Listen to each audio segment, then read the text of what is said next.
দেখেছি। আপনারা সবাই এর মধ্যে জানেন যে পুরনো ঢাকায় গত বুধবারে প্রকাশ্য দিবালোকে শত শত মানুষের সামনে একজন ব্যক্তিকে 10-12 জন দুর্বৃত্ত অথবা আরো বেশি হতে পারে, 15-20 জন হতে পারে, প্রকাশ্যে পিটিয়ে মেরে ফেলেছে। মারার পর তার মাথা এবং শরীর বড় পাথর দিয়ে থেতলে দিয়েছে, তারপর করেছে। এই দৃশ্য ভিডিও হয়েছে এবং লোকজন এটা ছড়িয়ে দিয়েছে, ভাইরাল হয়ে গেছে। ঘটনা ঘটেছে বুধবার। আপনারা হয়তো বলবেন যে এটা ভিডিও করলো কে, কেন করলো, সে কি নিষ্ঠুর? দেখুন, যদি ভিডিওটা না ছড়াতো তাহলে হয়তো এখনো বিষয়টা আপনারা জানতেন না। ঘটনা ঘটেছে বুধবার। শুক্রবার দিন এই ভিডিও সবাই দেখার পর সবার কানে পানি গিয়েছে, হইচই, আলোচনা, অনেক কিছু হচ্ছে। কবে হয়েছে? শুক্রবার, পুরো একদিন পর। এখন এই ঘটনাটা কে ঘটলো, কেন ঘটলো, এটা নিয়ে পুলিশ তদন্ত করছে। যতদূর জানা গেছে উনি ভাঙারি ব্যবসায়ী ছিলেন, মিস্টার লালচাঁদ সোহাগ, ডাক নাম সোহাগ। তার একটা ফ্যামিলি আছে, ভালো ব্যবসা করেন, দল করতেন, এরকম শোনা যায়। যারা চাঁদা দাবি করেছিল তারাও যুব দল অথবা স্বেচ্ছাসেবক দল অথবা ছাত্র দল এরকম করে, এবং তারাই এই কাজটা করেছে। এই ঘটনার পর বিএনপি ওই যুব দলের স্বেচ্ছাসেবক দলের কয়েকজনকে বহিষ্কার করেছে। এতে এই লালচাঁদের সোহাগ সাহেবের সন্তান যে এতিম হলেন, স্ত্রী যে বিধবা হলেন, মা বাবা যে সন্তান হারা হলেন, বিএনপির এই বহিষ্কারের ঘটনায় তাদের কি কোনো লাভ হয়েছে? এরই মধ্যে দেখলাম এই ঘটনা নিয়ে জামাতে ইসলাম, এনসিপি নেতারা বিভিন্ন জায়গায় সমালোচনা করছেন। তারা ইঙ্গিত দিচ্ছেন যে এক স্বৈরাচার গেছে, আরেক স্বৈরাচার আসছে। দ্রুতবেগে সমস্ত কিন্তু প্রতিক্রিয়া হচ্ছে। বিভিন্ন জায়গায় এই এনসিপি ছাত্র সংগঠনগুলো মিছিল করছে এবং তাদের মিছিলের মূল টার্গেট কিন্তু বিএনপি। আমি এই ঘটনাকে কেন্দ্র করে আপনাদের সঙ্গে কিছু আলোচনা করি, কিছু প্রশ্ন করি, আপনারা উত্তর খুঁজুন। দেশে আসলে হচ্ছেটা কি? আমরা মব কালচার নিয়ে কথা বলছি, ইচ্ছা হলে যে কাউকে পিটিয়ে মেরে ফেলা হচ্ছে। সরকার আবার মব কালচার স্বীকার করছে না। এই মব কালচার নিয়ে সরকার কি করছে সেটা হলো আরেক কৌতুক। সেই কৌতুক নিয়ে আমি আগামীকালকে একটা ভিডিও করব, আপনারা দেখবেন যে দায়িত্বশীল সরকার কি করছে। যখন আমি এই প্রসঙ্গে আসি, আমার প্রথম প্রশ্ন, আপনারা তো দেখেছেন এই হত্যার পেছনে জড়িত যাদের নাম শোনা গেছে তারা হয় ছাত্রদল করে, নয় যুব দল করে, নয় স্বেচ্ছাসেবক দল করে। আচ্ছা, এই লোকগুলো যাদের নামও কিছু জানা গেছে, কয়েকজনকে অ্যারেস্ট করা হয়েছে, এই লোকগুলো কি হাসিনা আমলে এই কাজটা করতে পারতো? পারতো না। এই কারণে তখন তো এই কাজগুলি করতে পারতো, তারা নিজেরাই তখন দৌড়ের উপর থাকতো। তাহলে কে করতে পারতো তখন? তখন কিন্তু এই কাজগুলো এই যুবলীগ, স্বেচ্ছাসেবক লীগ, ছাত্রলীগ এরা করতে পারতো। ওরা এখন কোথায়? ওরা এখন দৌড়ের উপর আছে। তাহলে ঘটনাটা কি দাঁড়ালো? কারণটা কি? এই ছাত্রদল যারা 15 বছর পালিয়ে থাকতো, লুকিয়ে থাকতো, তারা হঠাৎ করে এত শক্তিশালী কি করে হলো যে একজন ভাঁড়ের ব্যবসায়ীর কাছে প্রতি মাসে 3 লাখ টাকা চাঁদা দাবি করে? তারা এত পাওয়ারটা পেল কোথায়? এই ক্ষমতার উৎস কোথায়? এখন কি বিএনপি ক্ষমতা আছে? নেই। তাহলে উৎসটা কোথায়? এইটার মূল কারণটা হলো আইন শৃঙ্খলা রক্ষাকারী বাহিনী। আগে ছাত্রলীগের লোকেরা প্রকাশ্যে এই ধরনের কাজ করতো, ছাত্রলীগ, যুবলীগ, স্বেচ্ছাসেবক প্রকাশ্যে এরকম কাজ করতো। আইন শৃঙ্খলা বাহিনীর লোকজন, প্রশাসন তাদেরকে দেখেও দেখতো না, দেখেও না দেখার ভান করতো। চাপে পড়ে 2 জনকে গ্রেপ্তার করা হলো, ছাড়া পেয়ে যেত, বুক ফুলে বের হয়ে আসতো। এখন কি হচ্ছে? এখন তারা নেই, এখন উল্টোরা যুবদল, ছাত্রদল এরা করছে। এমনকি এনসিপির লোকজন করছে।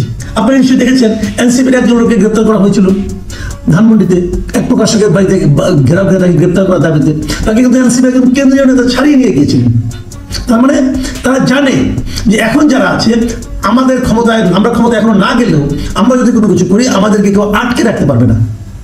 আপনি দেখবেন মাঝে মাঝে পুলিশের সঙ্গে এনসিপির লোক অথবা হত্যা আলাপ বাদ দেন, এটা তো একদিনে ঘটেনি, আরো আগে ঘটেছে। তারা তো অনেকদিন ধরে চালাচ্ছিল।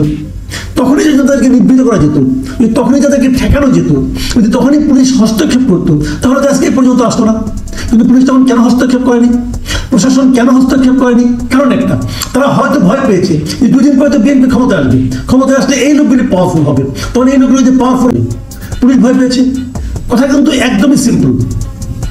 তাহলে সমস্যাটা, সমাধানটা কোথায়? আচ্ছা, এখন তো বিএনপি ক্ষমতায় নেই, আমি আবারও বলেছি, এখন তো বিএনপি ক্ষমতায় নেই, এখন অন্তর্বর্তীকালীন সরকার আছে। তো তারা কেন একসঙ্গে যাচ্ছে না? নাকি তারা ইচ্ছে করে যেতে চাচ্ছে না? আচ্ছা, যদি তারা ইচ্ছে করে না যায় তাদের লাভটা কি? আওয়ামী লীগ দুষ্ট ছিল, এখন আরেক দুষ্ট বিএনপি ক্ষমতায় আসতে চাচ্ছে। যদি বিএনপি ক্ষমতায় আসে তাহলে বিএনপি একই কাজ করবে। এতে সাধারণ মানুষ রাজনীতির উপর, রাজনৈতিক দলের উপর, রাজনৈতিক নেতৃবৃন্দের উপর তারা বীতশ্রদ্ধ হয়ে যাবে। এবং এই বীতশ্রদ্ধ হলে কি লাভ? আপনারা শুনেছেন কিছুদিন আগেও বলা হচ্ছিল যে ডক্টর ইউনূসের সরকার 5 বছর থাকুক। আবার এমনও বলা, এটা হলো বিরাজনীতিকরণ। এবং এই বিরাজনীতিকরণটা করা হচ্ছে সুকৌশলে, যাতে নাকি সাধারণ মানুষের মধ্যে রাজনৈতিক দলের প্রতি একটা ক্ষোভ জমে, ঘৃণা জমে। এবং এই জিনিসটা আবার প্রচার করছে জামাত ইসলাম, এনসিপি। তারা কেন করছে? তারা তো রাজনৈতিক দল, তারা কেন করছে? এনসিপির কথা বাদ দেন, কারণ এনসিপিকে আমি সরকারি দল মনে করি। জামাত কেন করছে? জামাতের এখন এজেন্ডা হলো নির্বাচনটা কতটা দেরিতে করা যায়। যত দেরিতে নির্বাচন হবে তত তারা ঘর বসিয়ে নিতে পারবে, তারা নির্বাচনে তত ভালো ফল করবে বলে তারা আশা করে। সেক্ষেত্রে জামাত চাইলে কিন্তু একটা কথা, তাহলে মোটামুটি একটা ত্রিভুজ আমরা কিন্তু দেখতে পাচ্ছি। এই ত্রিভুজটা কি? একদিকে সরকার, একদিকে জামাত, একদিকে এনসিপি। আর এই ত্রিভুজের বাইরে আরেকটা বৃত্ত হচ্ছে বিএনপি। আচ্ছা, আমি এখানে আরেকটা জনের কথা বলি। সবাই বলবেন আমি কেন একটা পক্ষ করে বাদ দিচ্ছি, সেটা হলো সেনাবাহিনী। দেখুন, এই ধরনের মবের বিরুদ্ধে সেনাবাহিনীর কিন্তু আমরা 1-2বার হুঙ্কার শুনেছি।